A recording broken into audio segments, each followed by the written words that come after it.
dalam banget, kayak kolam di Taman Sari itu. Oke, episode kali ini kita bakal bahas tentang Jogja yang tak terlihat. Kira-kira dari judul Jogja yang tak terlihat itu mistis nggak sih? Kamu jangan bikin yang mistis dulu ya. Kita bukan mau nyari penampakan, tapi mau nyari rahasia ruang di balik Taman Sari. Nah, katanya ruang itu punya makna sejarah. Tapi jujur, pertama kali dengar konsep ruang itu kayak nyari kursi kosong di angkringan.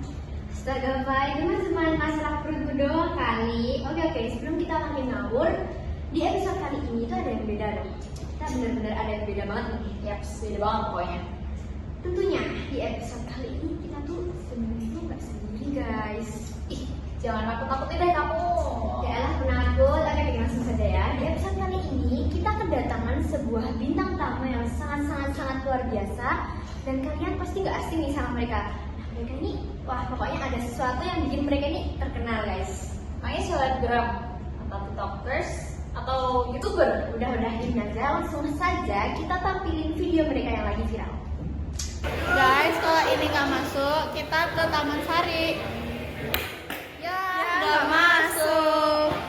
Tinggal pilih tempat tong honeymoon di Paris, di Inggris atau tong di lemon nipis dan guling-guling.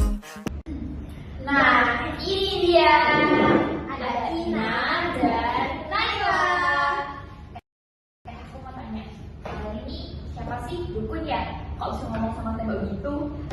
Bukan lah, kita bukan dukun, tapi ya tembok juga bisa berbicara loh. Asal jangan kemutan aja, bikin pusing. Oke. Naila, katanya Taman Sari itu ruang kekuasaan ya? Oh iya sih, padahal kayak taman hiburan gitu. Nah, itu dia, zaman dulu ruang itu bukan cuma soal tempat, tapi juga simbol. Taman Sari itu ruang pribadi sultan loh, kalau kalian tahu. Bukan sembarang orang yang bisa masuk ke sana, apalagi buat selfie kayak gitu. Wah, berarti dulu rakyat biasa nggak bisa masuk ke situ ya? Nggak bisa. Mau masuk aja harus punya izin langit, alias jadi keluarga sultan dulu. Wah, jadi dulu Taman Sari itu kayak private villa gitu, tapi versi abad ke-18-nya. Yaps, bener banget. Tapi bukan cuma soal liburan, di situ juga ada makna kekuasaan loh. Bangunannya tinggi, biar sultan bisa lihat semuanya. Simbol bahwa beliau melihat dan mengatur segalanya. Kayak CCTV zaman dulu ya? Bedanya yang nonton cuma satu orang dan pakai sarung. Keren banget. Oke. Sekarang kita mau bahas air nih, karena Taman Sari itu identik banget sama kolamnya. Apa itu sekedar gaya-gaya doang? Enggak dong, air itu simbol kehidupan dan keseimbangannya. Dalam konsep ruang Jawa, air itu penyucian. Makanya ruang air di Taman Sari itu kayak jembatan antara dunia luar dan dalam. Wah, romantis banget. Jadi Taman Sari itu bukan cuma untuk tempat kayak pencucian gitu, tapi dia juga ada tempat berenang ya? Iya, sultan juga bisa mikir di situ, mikirin kerajaan atau mikirin istri mana yang mau diajak mandi. Waduh. Itu juga bagian dari sejarah loh, kalau kalian tahu. Ruang perempuan dan laki-laki di Taman Sari diatur banget. Siapa di mana buat apa, semuanya punya filosofinya sendiri-sendiri. Oke, berarti tiap sudut Taman Sari itu punya cerita sendiri ya? Betul.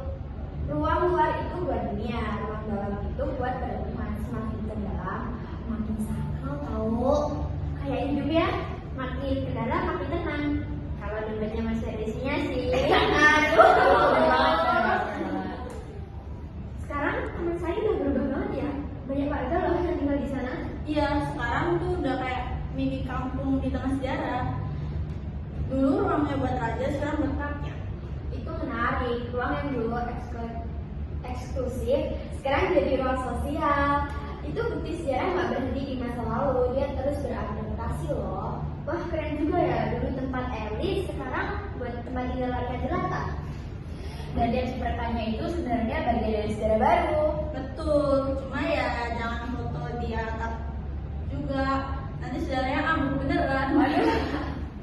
Dari Taman Sari kita belajar bahwa ruang itu bukan cuma dari kolam, tapi juga cara manusia hidup dan berubah. Iya, ruang punya kenangan. dan manusia yang bikin makna terus hidup.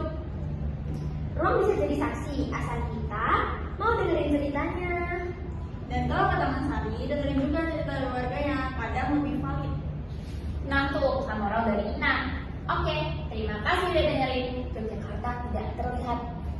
Sampai jumpa di episode berikutnya ya. Dan ingat, jangan cuma lihat tempatnya, tapi rasain juga ruangnya. Lintas ruang, ngulik kisah, Menelusuri secara